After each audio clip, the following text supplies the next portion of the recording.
Free radical নিয়ে একটু পড়াশোনা করব। সেটা হচ্ছে ফ্রি র্যাডিক্যাল, একদম ছোট্ট একটা টপিক, 10 মিনিটের মধ্যেই, মানে 10 মিনিট না 5-7 মিনিটেই হয়ে যাওয়ার কথা। ফ্রি র্যাডিক্যালের ক্ষেত্রে কিন্তু স্টেবিলিটি অর্ডারটা কিন্তু resonance greater than hyper conjugation greater than inductive effect.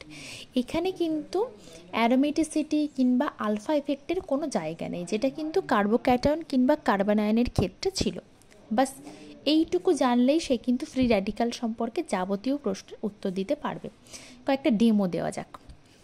1 নম্বরে চলে আসি। প্রথমে আমাদের এখানে কিন্তু 3টে স্পিসিস, 3টে কম্পাউন্ডকে দেখতে পাচ্ছি এবং আমরা স্টেবিলিটি অর্ডার জানি।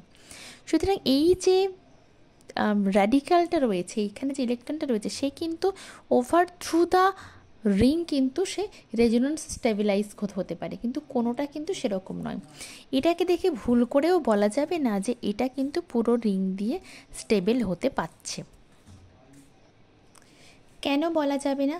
তার কারণ হচ্ছে, এটা দেখুন, ডবল বন্ডের উপরে কিন্তু একটা র্যাডিক্যাল রয়েছে, যেটা কিন্তু মোর আনস্টেবল। তাহলে এটাকে এ, এটাকে বি এবং এটাকে সি যদি দিই, তাহলে এ সব থেকে বেশি স্টেবল, তারপর বি এবং তারপরে কিন্তু সি হওয়া উচিত।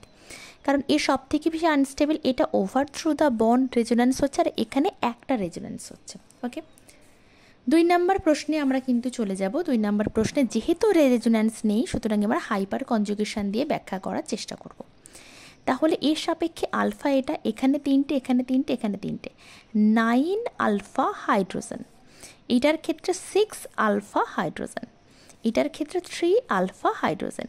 হাইপার কনজুগেশনের ক্ষেত্রে আলফা হাইড্রোজেন বেশি থাকলে সে সব থেকে বেশি স্টেবল, সুতরাং এইটা কিন্তু কারেক্ট অর্ডার হবে। তারপরেরটাতে চলে গেলে আমাকে দেখতে হবে রেজোন্যান্স হচ্ছে কিনা, তারপর হাইপার কনজুগেশন। এখানে রেজোন্যান্স হচ্ছে আর এখানে রেজোন্যান্স হচ্ছে না, সুতরাং কিন্তু কোনো দিকে না তাকিয়ে আমরা এই অর্ডারটাকে ঠিক করব। পরেরটাতে যদি আমি চলে যাই, তাহলে এই যে র্যাডিক্যালটা রয়েছে কিন্তু এই দিক থেকে একবার রেজোন্যান্স করতে পারে, এই দিক থেকে একবার, মানে দুটো রেজোন্যান্স রয়েছে।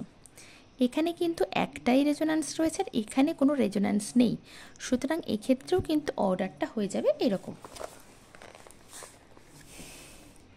এরপরে আমি একটা ছোট্ট প্রশ্ন রেখেছি, প্রশ্নটা ভীষণ ইম্পর্টেন্ট, এটা আমি করে দিচ্ছি আর এটা কিন্তু আপনারা করে আমাকে কমেন্ট করে জানাবেন।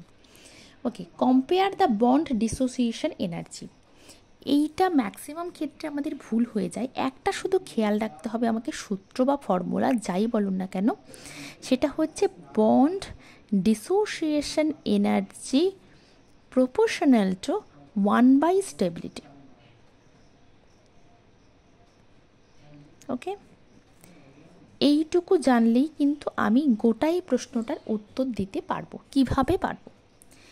যদি এই বন্ড থেকে আমরা র্যাডিক্যাল ফর্ম করতাম, র্যাডিক্যাল ফর্ম করা মানে কি, বন্ডটা হোমোলাইটিক ক্লিভেজ হয়ে এই ফর্ম করে, তাই তো?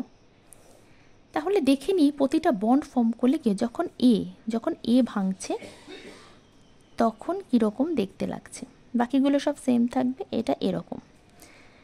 যখন বি ভাঙছে তখন কীরকম দেখতে লাগছে,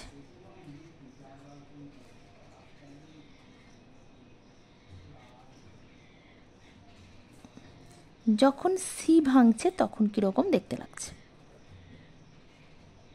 কারেক্ট, ভাঙাটা নিশ্চয়ই বোঝা গেছে। এবার আমি চেক করব কোনটা বেশি স্টেবল, কোনটা কম স্টেবল। আমার প্রথমে রেজোন্যান্স দেখতে হবে, তারপর হাইপার কনজুগেশন, তারপর ইন্ডাকটিভ এফেক্ট।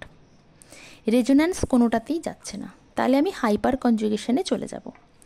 এটার ক্ষেত্রে এটা আলফা কার্বন এবং একটা আলফা হাইড্রোজেন রয়েছে।